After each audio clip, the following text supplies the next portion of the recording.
ప్రభునందు ప్రియమైన సహోదరి సహోదరులకు యేసుక్రీస్తు శుభనామములో నా హృదయపూర్వకమైన శుభాలు వందనాలు ప్రభునామములో తెలియజేస్తూ ఉన్నానండి. ప్రభునందు ప్రియులారా, అందరూ క్షేమంగా ఆశీర్వాదకరముగా దీవెనకరముగా ఉన్నారు కదండి. చాలా సంతోషం. ఈరోజు మనం రోమీయులకు రాసిన పత్రిక 10వ అధ్యాయము 12వ వచనాన్ని చదువుకుందామండి. యూదుడని గ్రీకు దేశస్థుడని భేదము లేదు, ఒక్క ప్రభువే అందరికీ ప్రభువై ఉండి తనకు ప్రార్థన చేయువారందరి ఎడల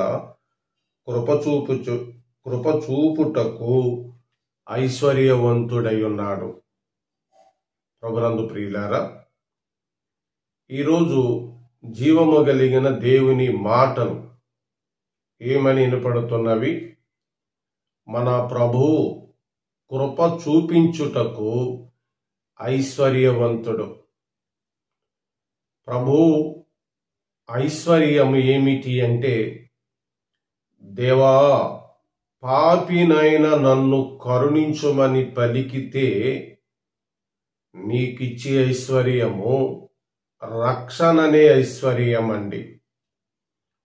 ఈ ఐశ్వర్యమే నిజమైన ఐశ్వర్యము. అలాగని భూమి మీద ధనము ఉండకూడదని బైబిల్లో ఎక్కడనూ లేదు. తన బిడ్డలు మంచిగా ఉండాలని, తృప్తిగా ఉండాలని, వారికి కావలసినవన్నీ ఆయన అనుగ్రహిస్తూ ఉన్నాడు. అట్లయితే ఎవరు ఆ బిడ్డలంటే రక్షణ పొందుకున్న వారు మాత్రమే. అందుకనే రోమా పత్రికలో ఈ 10వ అధ్యాయంలో 8, 9, 10 వచనాల్లో ఇలా రాయబడింది.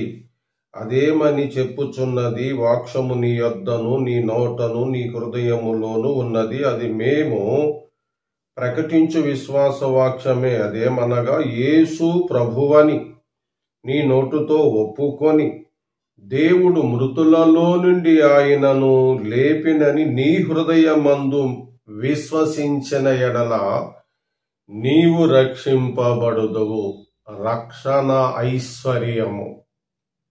ఆయన బహుగా అందరినీ రక్షించువాడు. కృప చూపించుటకు ఐశ్వర్యవంతుడు. యూదుడికని అయినను గ్రీకు దేశస్థుడికైనను భేదము లేదు. ఆయన దగ్గరికి వచ్చిన తర్వాత జాతి భేదము లేదు. కులస్తులుగా ఇంకా చాలామంది ఎవరు ప్రభు బిడ్డలే మాత్రమే గాని కులము నుండి, పాపము నుండి, లోకము నుండి విడుదల పొంది ఉన్నారని అర్థం.